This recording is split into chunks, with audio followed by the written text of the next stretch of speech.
Welcome to another episode of the Amy Is Show. Today I have Leo Valentino and Andrew Schlag, who are so awesome. And I cannot wait for you guys to learn more about these two entrepreneurs that are up and coming and changing the scene around the country with some amazing content that they're creating and amazing educational content that they're creating. They are so fabulous, and I'm so pumped to introduce you guys and let you guys just kind of tell your own stories. So getting right into the thick of it, I met you guys at the Dan Fleischman 100 Million Mastermind a few months ago. And since then, we just keep running into each other at all kinds of different events. And the most incredible one that we were just at together a few nights ago with Charlie Rocket, we raised over $50,000 at this event that you guys threw together. So first of all, that's so amazing and incredible. And the work that you're doing just in that space, the charitable giving, is just beyond fathomable perception. It's just so incredible, and I'm so thankful for you guys. And I got to come and be a part of that event with you guys, and just see the community and the work that you guys are doing behind the scenes to build connection and human engagement through your work. And so I just wanted to get into the thick of it because you guys are so fascinating. Just alone, your story, Leo, I mean, you're 21 years old, completely changing the game. I mean, where you're at from a maturity level is just so inspiring. And when we first met, I was like just blown away by how old you are, just in terms of like where you're going with your career, what you're bringing to the world, and the community that you're trying to build for people who are younger than yourself to help them become really successful entrepreneurs like yourself. So, and then of course, Andrew, you have been killing the game since your early 20s as well.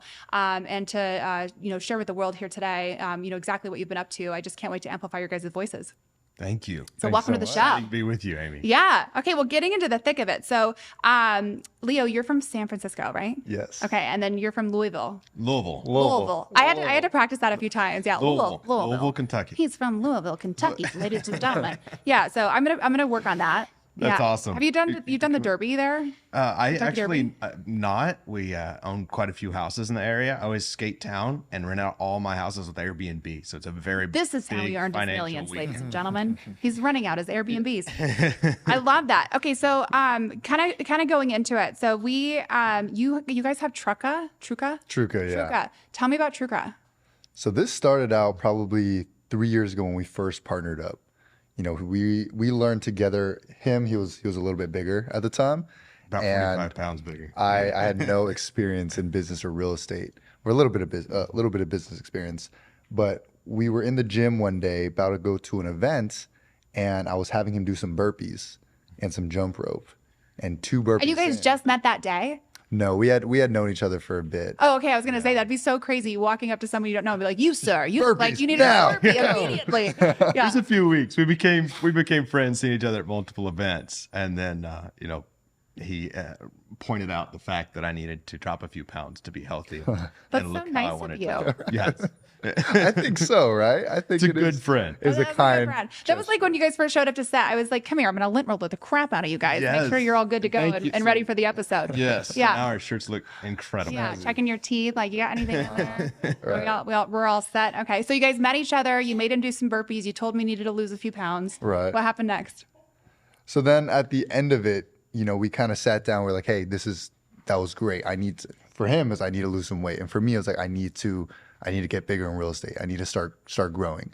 So we basically said to each other, hey, I'm going to help you lose weight, and he's going to help me get better at real estate. We shook on it. Whoa. Okay. So backing up just a little bit. So you were how old at this time when you guys first met? So when we first met, I was 18. We met at a real estate event, my first ever event I ever went to. So you decided when you were 18, you're like, I want to get into real estate. I'm going to go to a real estate event just to kind of get the ball rolling here and see what I can find out. You met Andrew. You saw Andrew crushing it in the real estate game, and you went up to him and you were like, I've got a deal for you. I'm going to help you lose weight, and you're going to teach me how to be a real estate god. Is that kind of how that shook out? It's a bit of a timeline, right? Because we met when I was 18, and this part of the story was like when I was 19 and a half. Got it. probably. So you kind of like, So we've known each other for just like adding value to each other. Yeah. For the past year and a half, and then Because my social media sucked, and he was blowing up on TikTok, and so he was calling me, like, helping me with a little bit of my social media. got it. I'm just so impressed. Like, at what 18-year-old is like, I'm going to go be a real estate agent? Even you, like being 20, 21, like that's so impressive. And that's something that like, I really hope that those at home watching today, like it doesn't matter how old you are, you could be 14 and get started on your journey. And like, own your experience in life and really change your course just by doing something like this, like being so bold as to, like, as an 18-year-old man, go to a real estate event and like put yourself out there to a complete stranger and just create a community for yourself. So, wow. I mean, that's like incredible. Okay. So you guys are hanging out for like a year. You're giving each other some support in the areas that you need it. You're helping him with his social media. So what's next? So after that kind of shake that we would basically help each other out, 3 months later, he lost 45 pounds. Wow. And then I bought 7 houses. Holy moly. Okay, so how did you help him lose weight? What was like some of the biggest things that you did? First, I thought I was going to Changes. die. So I'm in the gym and he's like, more burpees. And I'm thinking I'm going to die. I say that a bit jokingly, except really sometimes the things that we most need to do feel the most difficult. Uh-huh. And he was pushing me to jump rope, and he was pushing me more, or equally as importantly, on top of the moving, was the fact that we was together over at several events, and he held me accountable in changing my eating habits. Wow. So I was a steak and dessert 6 nights a week type of guy. I mean, Kentucky, that's where KFC's from. That's what I'm talking about. Yeah. So there was that habit change for me. The simple things. And he's like, salmon, chicken, vegetables, no starch, no potatoes, no breads, no dessert except once a week. Wow. That was the big shift. And for me, it's about that dedication and commitment. Yeah. And something I learned from Leo is how you do anything is how you do everything. Powerful. And so he told me, he said, you're very disciplined in real estate. Why don't you just use that in your health? That same focus. Yeah. So you having kind of the information, the knowledge, even the motivation to help him be more motivated, where does that come from for you at such a young age? You know, in terms of like, listen, you got to be in the gym. Were you already going to the gym when you guys met at this point? So you were already kind of into fitness, and where were you getting like your nutritional information from? Did you guys like follow some resources online? Like if the reason where I'm going with this, I should say, is if I'm totally in the same boat as you were 45 pounds ago, like where would someone go if they didn't have a Leo to get that information? What would you say to that? I would say the moment that it changed for me was when I kind of understood where my education came from. I was like, okay, I didn't learn like where I want to go. The traditional education places are not for me, and it's not going to get me there. So then I broke out of it and was like, okay, now I'm going to learn how to self-research. I'm going to learn how to find sources and cross-reference. And then that's where you simply go on YouTube, and you're just intentional with what you want to find. Right? Yeah. And you'll find passionate people that are so passionate about what they do and spend 20 years on that subject to teach, and you learn from them for a little bit. Try it out, cross-reference by looking at that person, and just try it. So really just like trial and error, going online. Okay, so leveraging sources like YouTube. Okay, cool. So if you're out there at home and you are also looking to get in shape, I mean, go to YouTube, type in some search words that will help you out, and it looks like you're going to find some great content to replace the Leo in your life. You don't have a Leo. That's so amazing. Okay, cool. So you guys helped each other out for a while now. So you bought 7 houses. That's amazing. So let's even rewind a little bit to go to your story for a moment. So how did you get your first deal in real estate? So it was 2014, and I was 21 years old, and I was broke, and had come out of the hospital. I'd had some health challenges and had over $80,000 in medical debt. So I Whoa. was like, crap, I got to make some money somehow. Yeah. And, as a 21-year-old who I'm a preacher's kid, I was raised in a town outside a town of 400 people, so my world was quite small at the time. And I was like, my life felt like it was over, right? And when I heard a radio ad that said I could buy real estate on Creative Finance without money or credit, I was like, crap, I got to get to the seminar. And so I scraped together the money and wound up going to Atlanta, Georgia, to a 4-day real estate seminar. And at that seminar, I followed the instructions, and I got my first wholesale deal. I made $3,000. Whoa. Okay. A few weeks later, flipped the contract, but got it locked in. I was like, okay, this is the biggest check I've ever got in one setting for anything. And about a few weeks later, maybe 10, 12 weeks later, I ended up buying a house by taking over a debt. And I was like, wait a minute, I didn't need to go to the bank. I didn't need to read a big down payment check. And I'm 21 years old, and this works. And so I just went nuts on the phone then. I've got to get this done. And so that's how I started building my portfolio at 21 years old. Wow. And how many properties do you have today? Over the years, I've sold a lot of them, but I've bought over 500 over the years. Wow. Oh my gosh. And just for context, you're 31. So, 31. So you've been doing this for 10 years now, and Yeah. you have just absolutely crushed the game, over 500 properties. So if there's anything, anybody out there looking for real estate advice, this is definitely the guy to pay attention to for sure. So incredible. Okay. So you were able to buy 7 properties so far. Wow. Wow. Amazing. And what's something you would tell both of you? I would love to hear just a little bit of advice for someone that's starting out, wanting to get into real estate. What's something that you would say is tip number 1 to get the snowball rolling? Yeah, go ahead. I would say it's an interesting answer because you can go, for example, learn from Andrew and know the steps to take, right? Find the leads, call the leads, know what to say and how to get the contract over, how to coordinate the transaction, like all that stuff. It's kind of like step, right? So if you just do it, you'll get it done if you just don't quit, right? So then I think it comes down to what's going to force you to do it. What's going to make you find the leads? What's going to make you make the call? And that's where I always say when anyone asks is like build your confidence up, build your understanding of why you want to do the real estate in the first place. Because if you get that down and you understand, you look at it, then that's what's going to help you sit down, get the leads, make the calls, do the step by step. Because then you always have someone like Andrew or always someone like us or other friends just to push you to do it and show you how. But no one can force you to actually make that call. Yeah, it's like a solo sport almost to get on the phone. So obviously you probably get told no quite a bit, I'm imagining, A lot. over the years, right? Yeah, mostly, I wish it was as simple as, hey, let me just pick up the phone, call a few people and get a deal. It's obviously not that simple, right? So how do you guys deal with the rejection of no? I think it's remembering that every no is one more closer to a yes. That's in everything in life, no matter what, whether that's sales, which, is a big part of life, of course, whether that's anything, the more no's you get to means you're one closer to a yes, and every no helps you grow. Wow. Okay. And do you have you been calculating, keeping tally of how many no's you've gotten in a row before you get a yes? No. I don't pay attention to the no's. Okay. I mean, I know in our real estate business, pretty well how many dials it takes to get a deal and all of those things, except it's different for everyone. So my numbers are not someone else's numbers, and the same in life, right?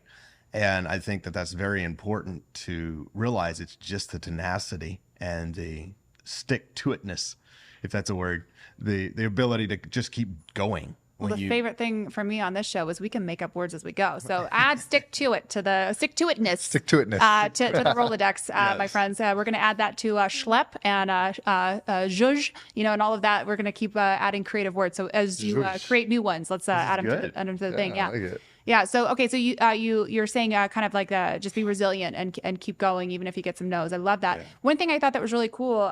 So you guys just threw this incredible Dreammakers Mansion party with Charlie Rocket, which is the event that you raised over $50,000 at. It was $53,000, I think, just at that event alone. And when I signed up to go to that event, it was not like just a phone call. I got a phone call just to confirm from your guys' team, like, hey, are you for sure coming? Do you have everything you need? Can I give you any like dressing tips? Which I thought was so impressive because whenever I go to an event, it's like I get like maybe a reminder email and that's it. You guys went a step beyond, and you've got like this incredible follow-up system, which I think plays into, calling, is maybe not always going to cut it, but you guys have a system built where you're sending text reminders, you're literally calling and checking the RSVP, you're sending email reminders, you send like a calendaring system. How well does that work for real estate and you guys getting deals? Do you do something similar to chase down leads? Yeah, and it is very well, and that's where it's based from. And I think more importantly, building off of that, something that when Leo and I became friends, that stuck out to me, you mentioned the event, that stuck out to me more than anything was his heart. And he come to me and he said, can we donate 10% of our partnership proceeds to charity? Are you open to that? I said, not only am I open to that, I love that. Like, that's a dream come true. And I think for all of us, and the tenacity is so important, yes, but the more importance is knowing why you do it. Because otherwise, why stick to it if you don't know why you're doing it? So yes, follow-up is key in any business, and I think it's the heart of where it's coming from. And back to how that was born was from that heart. Wow. Okay. And what is your why behind getting into real estate in the first place? Like, how'd you get that ball rolling for you? So for me, it was about taking care of those around me and creating another stream of income. Real estate, box on dirt don't excite me, right? it is what it is. It's cash flow. And the ability, though, to travel, to impact others, to raise over $50,000 for the Dream Machine and help kids' dreams come true. That is the power. That is the give back. And that's what the real why is. What did you do before you got into real estate? Did you have a job or was that your first thing? Yeah, I was raised up doing construction, All building right. properties and renovating houses. Okay, so you kind of had like almost like a natural like environmental leg up for like, okay, properties, how do you buy the properties? Okay, that's cool. Yeah. And how about for you, Leo? What'd you do before real estate? Obviously you were 18. I don't know if you had a job before, but did you do anything before that? Yeah, so before I got my first deal when I was 18, I was couch flipping. So I was making most of my money there. And then I had Wait, explain this. What is couch flipping? So couch flipping, especially in the Bay Area, right? So a lot of people were moving during that time because it was during COVID, right? So they would move and they would leave their nice crate and barrels, like $4,000 or $5,000 couches behind, and they would need someone else to take it or move it for them. So we were those guys that would buy it for $50 to $100. We'd buy it, we'd stuff it in our 4Runner, and we'd go and take it back to my house. We'd clean it up, take really nice photos, and then we'd just put free delivery on there. And we'd sell it for $700, $800. Are you kidding me? You're like a natural entrepreneur. You're like Maybelline. You're born with it. Like, what is going on here? Like, this is just so incredible. Like, you're just. I mean, I don't even know where to start. I mean, I was like, I like went to Dairy Queen and worked at Dairy Queen before I went in the military. But Jesus, couch flipping. That's a whole new. We're adding that to the Rolodex of new words too. Couch flipping.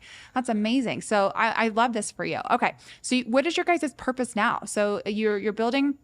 I'm going to butcher it. I'm so sorry. But Truka, Truka, yeah. You're building Truka. What is your purpose with this company?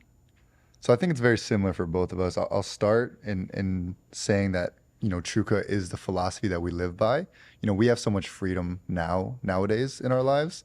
And I think that's something we've always valued so much. And that's why we love the essence of the country, right? Because we love freedom and we love to always have the ability to wake up on our time and do the things that we love to do, speak how we want to speak, see how we want to see, And with Truka, the philosophy has always been with that underlying ability to be creative, to be loving, to have a community, to be free. And through education, that's what has given us the ability to do that, to build the businesses that we have today. With the education that I had when I was really young, I kind of gave up on modern education. And I started to learn on my own. Tony Robbins was someone I learned from very early. I started reading his books. That's where I got my mindset. That's where I got the ability to speak and do sales, to do couch flipping, right? But that gave us the ability to communicate. And us being such good friends, we would communicate and know that idea to give value to each other. That's why we were able to be such good partners and then build good businesses upon those values as well. And I think that's what has given us such a strong ability to teach the people we teach, to host these beautiful parties that are very, like, you can see and you can sense at the party, like, oh, wow, everyone's so nice, so kind, and it's real, it's genuine, it's loving, it's community. And that's our biggest thing, is that authenticity of our values. Wow. Okay. And you guys didn't go to college, did you? No. I mean, this is just so impressive. He didn't go to school at all. You didn't go to school at all? I was homeschooled.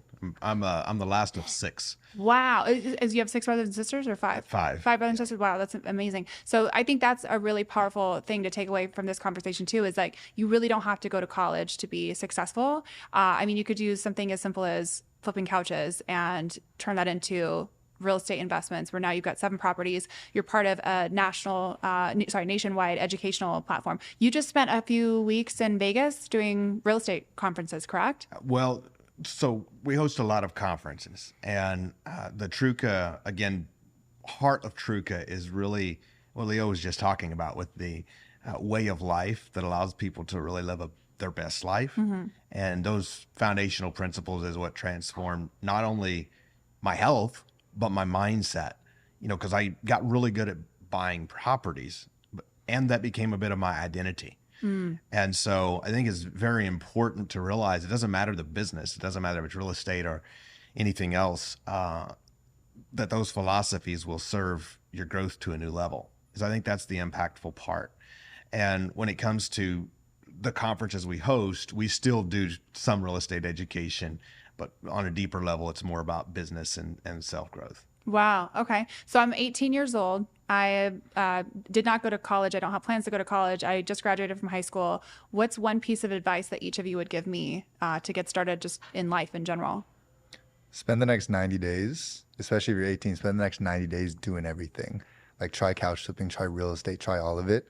I love the idea of being very consistent in one, but then let's say you try the wrong thing and stay consistent for 90 days, perfect. But I would rather that 18-year-old go try everything and see what they like, see what their strengths are, see what they're really bad at, see if they're good at communicating, see if people like them in this space, see how they react to certain challenges in all these places. So you have so much data by the end of those 90 days to be like, hey, I was really good at sales. I was really bad at the marketing. I was really good at communication. I was really bad on stage. And I really liked the idea of designing things, but I really didn't like the idea for asking for money. So then where can I work on my strengths and weaknesses from there? So you have such a better foundation 90 days later. Wow. Do you have any advice to add in terms of like how you created your relationship with Andrew? Do you have any suggestions on like how to create like a partnership, a network, a community for somebody that's brand new that kind of needs, a little bit during a headlight, if you will, that needs a little bit of direction? This is when I will look in the camera. Yeah, go for it, please. 100%. So especially if you're 18, if you're young, you have to understand that number one, we have so much value to give with our energy and with our youth. But number two, you have to understand that you have to give value. You have to give value first. You have to understand that philosophy of, okay, we're young and all these other people, even for example, like Andrew or you or any of these people who have been in it for a long time, they get hit up every day by a bunch of young 18-year-olds that are saying, what can I do for you? How can I, can I work for you for free? All these stuff. But you have to just find out what they need and give it to them without them asking. And there's boundaries to it. But for example, Andrew, I know his social media wasn't the best. And I know he wasn't in the best shape. It sucked. Right? And so my first thing wasn't, Andrew, you're a little bit bigger. Let's work on that. My first thing was, Andrew, I see your social media is struggling. I just blew up on TikTok with 1 million followers. Let me just show you how. Like, I think it's awesome how quickly it was happening. I just did this, try it. And that was my value give. And then it was, hey, you're a little bit, you can use some workouts. But it was always value first. Amazing. I love that. Value first. Okay. And how about for you, Andrew? What advice would you give? Yeah, I think it's important. And to echo what Leo said, it's very interesting growing up, not even being that much different in age, but growing up where I grew up, I found one thing, which was real estate, and I just stuck with it. Except I realize now, had I had the smorgasbord, so to speak, the opportunity, a world of opportunity in front of me, that would have been a very interesting or neat opportunity. And so I agree that it's very important to try things. And once you find something that's working, I say identify it and do more of it. What it don't work, then whack it, move on, do something different. And so when you identify that things is working, lean into it and get really good at it.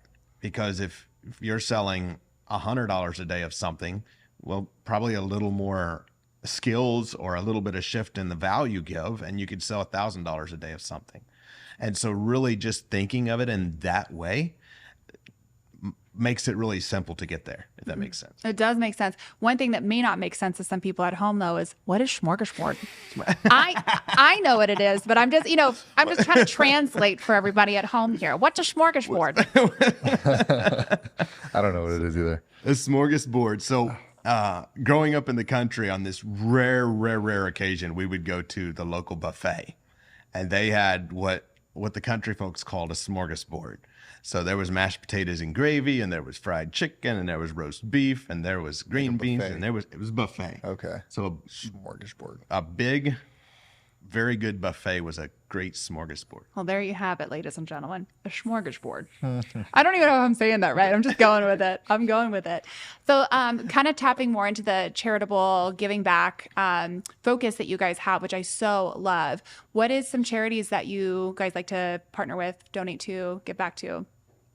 So the 3 that we've worked with the most heavily is Kids Against Hunger. We physically packed meals with them, which was really fun. We did that last year. Charlie's Dream Machine, helping so many kids with their dreams and showcasing it and showing it live every single day. Which, let's talk about this, because I think you have a bracelet on right now. Yes. What does your bracelet say? It says Bree Bree Strong. Tell me about Bree Bree real quick. Bree Bree is this amazing young woman who Charlie met. I think it was in, do you remember what city? Philly? Maybe it was Philly. But he met her, and It was in Midwest. I don't. It was in the remember Midwest. state. Yes. but she had stage 4 cancer. Chattanooga, does that sound right? Was it Chattanooga? I Yeah, don't. Chattanooga, Tennessee. Okay. If that's Yeah. right, correct. I deserve a gold star. That's all I have to Brownie say. points That's right like there. smorgasbord. It's very hard to say. Like, what's up with these hard words? Like Louisville, smorgasbord. Like, guys, I'm trying to do a show here. You guys need the most complicated words ever. All right. You got to give us a vocabulary list. So she's from ones we don't Chattanooga. say. That's right. Okay. She's from Chattanooga. She had stage 4 cancer, and she was making these bracelets, I think, to be able to afford her chemo. You know, and her dad was going through it, trying to help. You know, it's hard to be able to go through that, seeing your daughter struggle and you struggling as well, not being able to take care of her. So they started making these bracelets to afford their chemo and to get through it together. And Charlie saw that and was like, "Hey, let me help you make some bracelets." Charlie knows this philosophy of bringing good people together. He calls it Army of Love. And what he does is he understands that us as entrepreneurs, I mean, we do so much, but people helped us get to where we are, right? So with that same philosophy, he helped her build a website, get it out there, and they raised $90,000 for her. And at this event that we just did, she was up on stage, little Bree and her father telling their story. And the first update that she gave, Charlie asked, "Hey, Bree, do you have any life updates for us?" And he gave it to Bree, and she said she's cancer free. Wow.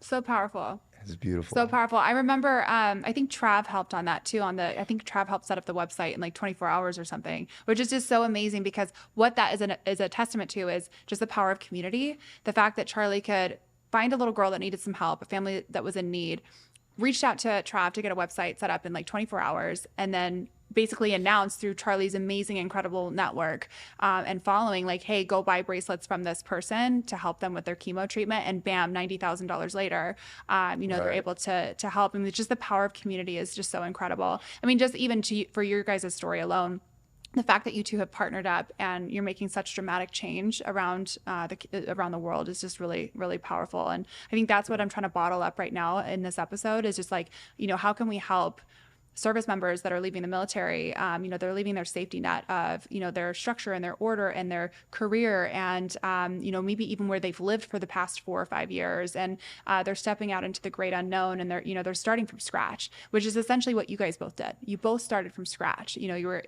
really young. You were 18, you were 20, 21, and you're starting from scratch. And you have to basically create something out of nothing. And that's exactly what you guys have just been so powerful at doing. 500 properties is huge. I mean, that's amazing. Some people go their whole lives and their milestone is, I just want to buy one, and the fact that you've been able to do that for 500 is amazing. And then turn around and now you're on number 7. So what is next for you guys? The next thing is really building out Truka. I think we're learning every day what the philosophy is and how we live by and what our values are. And then taking both of our business experience now to host more of these events and build a bigger community out and teach more people about what Truka really means, what it means to give, what it means to connect and communicate with each other at a stronger level. Like the dinner we had, I think that's what we love to be able to do is like we sit down and you just met us, but we're here for you. We're here to listen to what you have going on. You had something crazy happen to your home.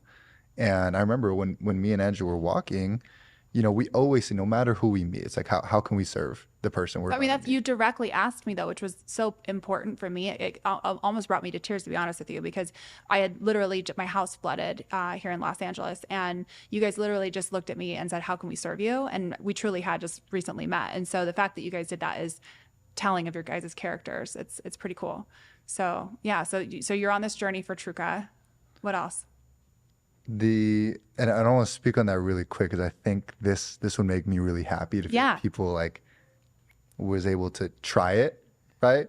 But doing that, like us asking you, how can we serve, and then being there for you for the whole hour, and then more on, like continuing just to be of service to you, right? It truly does make us so happy because, of course, we know that you're happy and that we're going to reciprocate, and that's going to be such a strong relationship and a friendship. Where it's like, okay, I can text you, hey, how you doing? Those type of things is genuine. I know you're smiling at the end of it. I know you are looking to serve as well. Like even a podcast like this.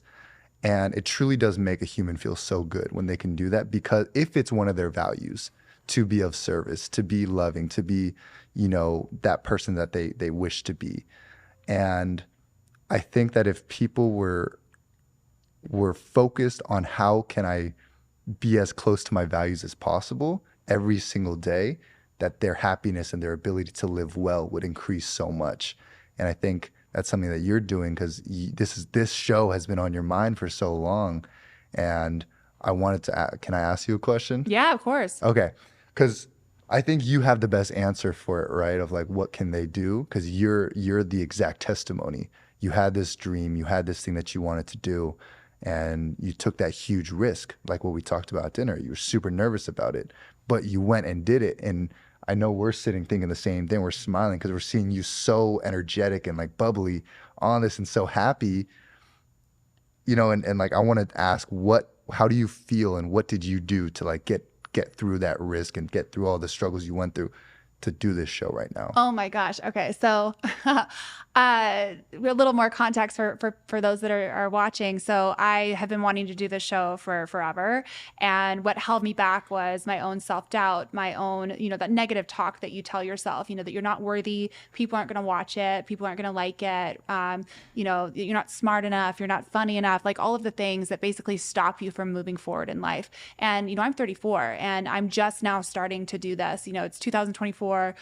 We're on episode 3, I think, at this point, and taking that leap from thinking about it, talking about it, to actually doing it was a really, really, really big thing for me, to just like take the leap. And I feel great about it. And I think that's how I know I made the right decision. From the first time I started filming, it just kind of clicked and it was really natural. I've had amazing guests. I've had amazing response.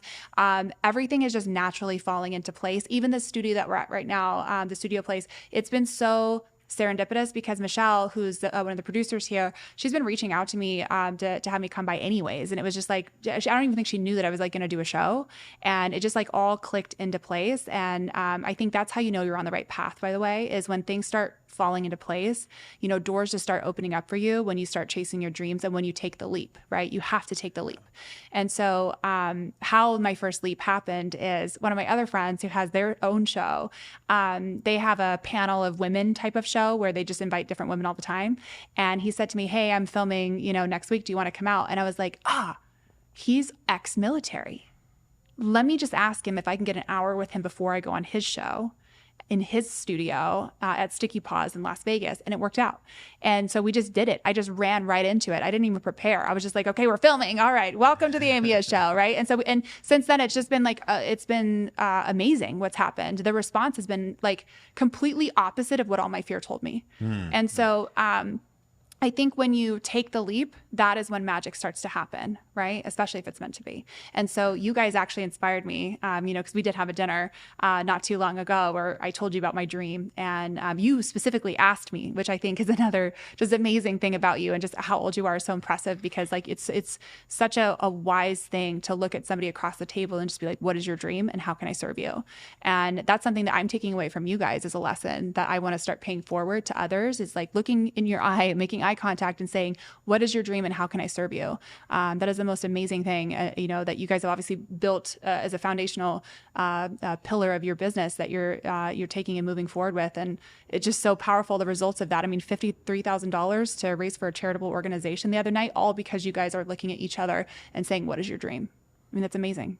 Thank you. So yeah, I don't know if that answers your question. It does, 100%. You probably got a little bit more than you bargained for. Like, okay, enough talking. Yeah, so, This is good. This is about you guys, not me. I love that though. And Yeah. I think something you said there is so powerful. You said everything that has happened was the opposite of what my fear told me. Yeah. And I think for those listening and for myself, I think for all of us, when we do what we are supposed to be doing, what is in alignment with our mission and our purpose and where we're supposed to be, everything our fear is telling us is almost always a direct opposite of reality. And I think that's so powerful. And I think the same goes for our country.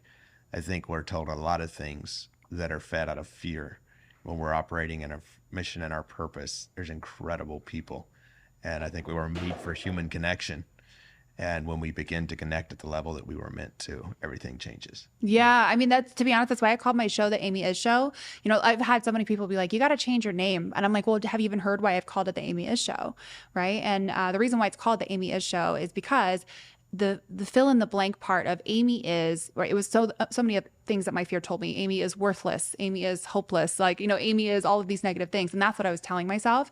And when I changed the narrative on my own, where I was like, Amy is powerful, Amy is worthy, Amy is loved, Amy is wanted, right? That's when I started to get my confidence back. And that's when I started to feel like I had the audacity to come and try this and to, you know, take the leap. And so that's why it's called the Amy Is Show, is because I'm telling my story. And through telling my story, I'm telling other people's stories too. So I want you guys to fill in the blanks, right? Of like, wow, Andrew is, Leo is, right? Like it's an opportunity for people to tell their stories. That's powerful. And every one of you listening, we get to fill in that blank. I think that's the incredible God-given gift to us as humans, that we get to fill in that blank and create that reality. Yeah. And sometimes you have to change your own channel. You know, if you don't like what's on TV, change the channel. And I sure didn't like what was on my TV of, you know, Amy is, you know, again, not worthy, or any of those, you know, horrible things that I was telling myself. You know, it started from within. And I think, you know, that's one thing that I really want anybody struggling with mental health to understand is you don't need to get somebody outside of you to tell you the things that affirm whatever it is, right? You don't need someone to say you're worthy. You don't need someone to tell you you're awesome or you're amazing to take that first step forward in life, to chase your dreams or to just even feel happy. You can tell yourself those things, right? You are worthy. You are loved. Say it to yourself in the mirror. Say it to yourself, you know, privately. Write it down in a journal. But when you start with yourself, then you can start pouring it into other people too, the way you guys are so successfully doing. You know, and I think, you know, in terms of mental health, that was step one for me. It was like, you know, instead of me going externally for validation on whatever front it was, social media, social settings, at work, right? With my friend groups, my family, I didn't need them to tell me anymore. Now I was able to tell myself that I am loved, I am wanted, I am worthy, right? Even if it's only my dog down here who's sleeping and snoring, you know, that there's you know, others out there that care about me, right? Like you have to start with yourself in order to believe it. So, do you guys ever have doubt? Do you ever, you know, doubt your experience, yourself, your worth, your ability? Yes. Yeah, I'm actually surprised to hear that from you, Leo. Like you're such a confident person. You know, I when I first met you, you were like up at the 100 Million Mastermind with a microphone. Here's my lint roller. I'm Leo, everybody over here. You're like, I'm Leo and I'm amazing, and here's all these cool things I'm doing. I mean, you're just like so confident. So tell me about this doubt that you have. I think as we grow more and more, right, we're wanting to do bigger things. Like, oh, let's throw a mansion party. Let's raise 60K. I hit up Charlie. Like, Charlie, I want to throw a mansion party for 6K. Do you want to do it with us? Like, you always have that doubt lingering of like, what's that person going to think? Is this going to go right? Do we have enough capital for it? Is everything going to go okay, right? And I do think the mentality you have is a muscle you build, right? Because doubt, I think, is always going to be there. But the strength that you have to fight the doubt gets stronger and stronger and stronger, where it almost becomes just a small little voice over there where you're like, I hear it. Let me see if it's valid, if it's logical doubt, right? Let's throw it, you know, $5 million, let's do a $5 million Airbnb, right? And then you hear doubt there. Sometimes it's safe doubt. Like, okay, opportunity cost. It might not be the best thing to go and do that right now, where we can go do X, Y, Z instead. So I still listen to the doubt and just see if it's logical, but it doesn't take over. Like the fear, it doesn't translate into fear anymore. Wow. Okay, that's powerful. Let's unpack that. Sorry. I have to quickly open a Once Upon a Coconut beverage. This is a Charlie Rocket company, ladies and gentlemen. Carefully placed product. This is a Charlie Rocket brand. Honestly, this brand, just really quickly, is changing lives. This is Charlie Rocket's brand. They're fundraising through this product, and they're giving so much money back to helping kids and people reach their dreams. So if you're going to buy a coconut water, try this one here. That wasn't planned at all. I just did that on so I want to talk about this. So you said something that's really important. I think so many self-help gurus, experts, et cetera, online are talking about how ignore the doubt, push the doubt away. You said something different. You said, no, I'm going to quickly check in with the doubt. Is the doubt logical? Is the doubt telling me something that I should be paying attention to? Walk me through that process, because I think that is so important for people to understand that doubt is okay. So tell me about that. How do you decide whether something's worthy or not worthy of the doubt? Yeah, I think I just like you kind of name Amy is, right? Whatever you want to create it to be, I think that's what we can do. We can create a narrative for whatever feeling we're going through, right? If we're feeling happy, we can ask ourselves, is this good? Do we feel good about this, right? Because you might be happy in a bad situation. And is it better to be empathetic or sympathetic right now? Or is it better to just be happy, go happy and ignore it, right? So you get to choose based on how you want your character to be perceived, but also how you want to feel about yourself in that moment, right? So when I hear doubt, it's a voice. You tell yourself, okay, this is going to be a bad idea. He's going to think it this way. It's going to be perceived this way. And it's going to be bad on your character, right? So you can take that and be like, okay, is this me trying to psych myself out so I don't do it? Or is it protecting me from, putting something out that could be bad for my reputation? So with that, it's just a voice that you also become friends with. Just like that amazing voice that you have that's so nice to yourself, that you're always telling yourself that you're powerful, that's a voice that you become friends with. You also become friends with the dark voice.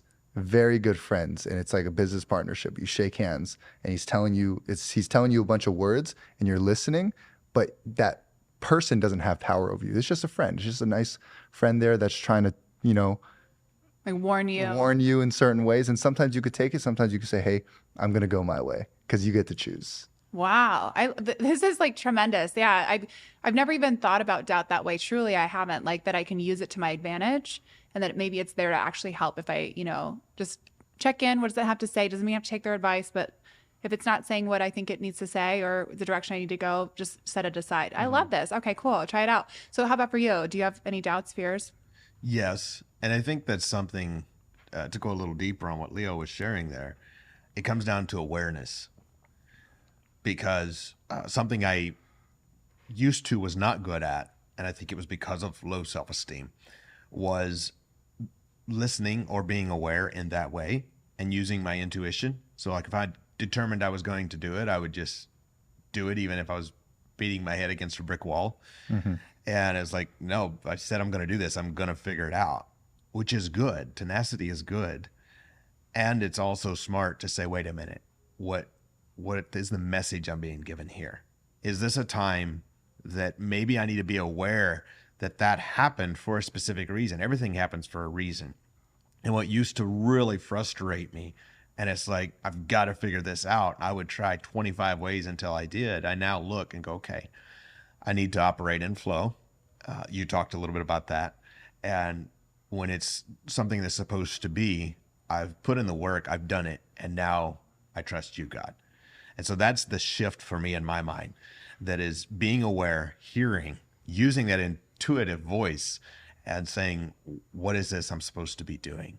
Because ultimately, yes is a very good thing to find, so many no's to get to a yes, except every no, every closed door may have been a distraction that we have now avoided, that would have otherwise distracted us from our true mission and purpose. Wow. I recently learned that lesson, that efforting, which is a word I stole from a woman named Esther Hicks.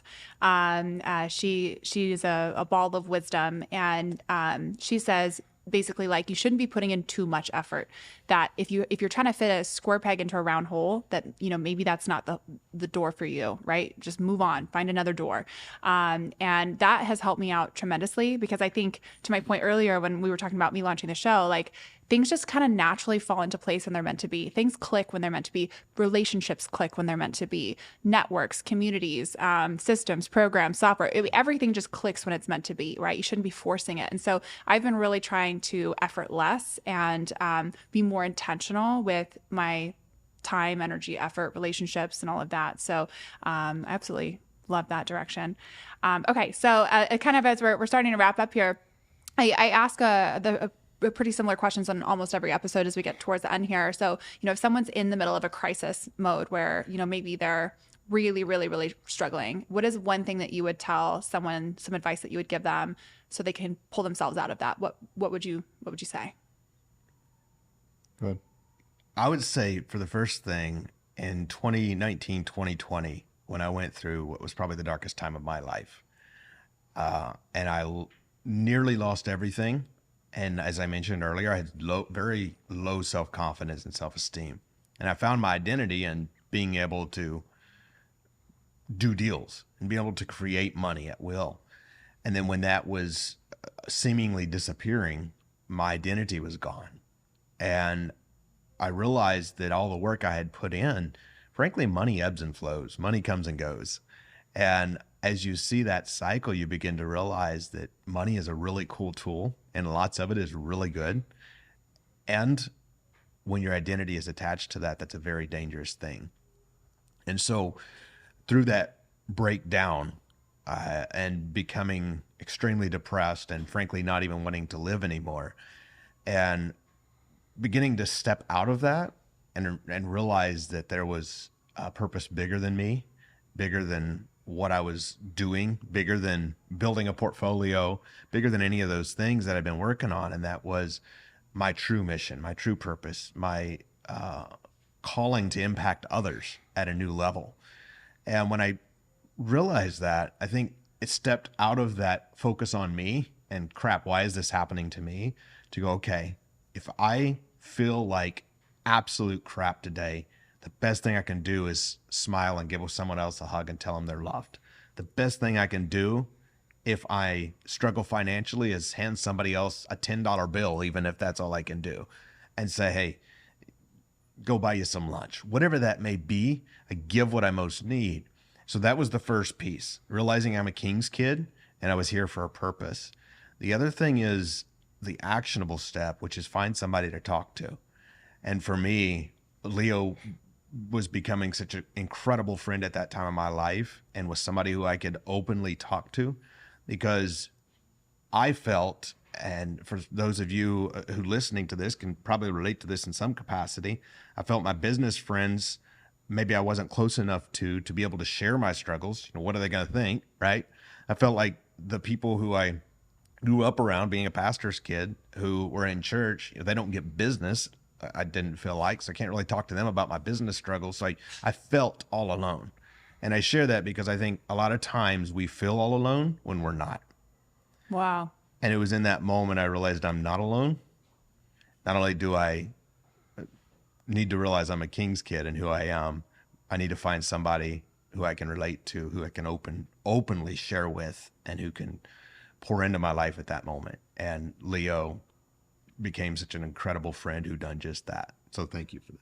Aw, I kind of want to give you a hug right now. That's thank you for sharing. I'm so sorry that you went through that. And I'm so glad that you're here with us. And I'm so glad that you're sharing this story, because there are definitely people on the other side of this camera that are feeling the same way or have felt the same way, or, you know, have been through that. And I'm one of those people. You know, I too have been in a place where I've been so dark and, you know, definitely wanting to exit from this experience in life. And, you know, getting through that is hard. And I too have felt lonely and like I didn't have anybody. And so you're speaking life right now into somebody, and you're giving them hope and an opportunity that, you know, there is light on the other side of this tunnel. So thank you so much for sharing. I really appreciate it. Every setback is a setup for a great comeback. And the comeback will always be greater. I love that. It's so true. It's so true. Well, what's next for you guys? You know, I know you're building Truka, and you got some adventures coming up. There's a fun weekend next weekend. We've got Aspire. We've got all kinds of things going on. Are you guys hosting any workshops people can sign up for? So we put so much time into this mansion party that we did. And as soon as the mansion party was over, we just got right back to work. So we're in that process right now. Yeah. Planning the next thing, making sure we're good, and everything is planned smoothly. But with Truka, we're really building out this community, kind of like everyone you met at the party, right? Everyone's aligned with the same values. Mm-hmm. We're trying to build that out as big as possible, because one of the biggest things Andrew was saying was, you're not alone. You know, you just needed that person. And for us entrepreneurs, right, we can get very lonely as well. You get into this space and you're lonely. You don't feel like you can talk about it much. Yeah. And I believe I wouldn't know, but for you, like veterans as well. Yeah. Like so lonely. You don't feel like you can go to anyone. Right. Right. And you're building that community out. And I think that's what it is that nowadays there's so many communities that are built around such good values. And you can find that with people through you. And for us, entrepreneurs come to us and we give them a place and a home and a great set of values to see, right? And it's always very authentic. And that's why everything we do, our prayer is that our values are seen, like plastered all over us. Well, you just started a community. I don't know if it's Instagram or what it is, but there's like a group where you can subscribe to, and you're putting like motivational quotes and things like that in there, right? Is Yeah. that on Instagram? Yeah. What's it called? Oh my gosh, what is it called? You're the social media guy. Yes. Oh, you mean the channels? Yeah. Yeah. So I think it's just called a channel. Oh, channel. Yeah. You created because I saw one this morning in your channel. It was like a motivational quote of some kind. I'm like, that's cool. You know, Yeah. I got to sign up for that. Well, where can people find you guys to connect with you guys? So you can find my Instagram at It's Leo Valentino, and then Mine's at Andrew.Schlag. Andrew.Schlag. Yeah. He's still learning. He's still learning. Yeah. And You'll more- get there. You'll get there. And equally as importantly, as we've done that, we've spoke at or hosted what will be at the end of next week 7 events over a 6-week period. Wow. So it's been a very hectic little run for us. Next week is the last of those 7, where we're bringing our mastermind community together of business owners, high-level business owners, and giving them an experience and helping them develop to next levels. So that's a lot of fun. But at Truka.com, TRUKA.com, we keep everything up to speed there as to the events that we're hosting, the mansion parties we're throwing, the business conferences, and all of those things that we have going on. I love that. Okay. Well, everybody go subscribe to them. And then you have a TikTok, right? yes, How many subscribers do you have to TikTok today? 1 million. 1 million subscribers to TikTok. That's crazy. I'm over here with like 523. I don't know. My small, humble TikTok. Well, you guys, thank you so much for sharing this incredible experience with me. Just learning from you, listening to your stories and your journey, talking about mental health and just being inspirational to other people, talking about community. This has been really, really amazing. Loved having you guys on. We are definitely going to be collabing a lot more in the future and hopefully a lot more events, raising more money for kids again in the future would be amazing. So thank you so much for coming on today. You guys are incredible. Go like, subscribe, follow, connect with these folks on all of their platforms. And thank you so much for watching today.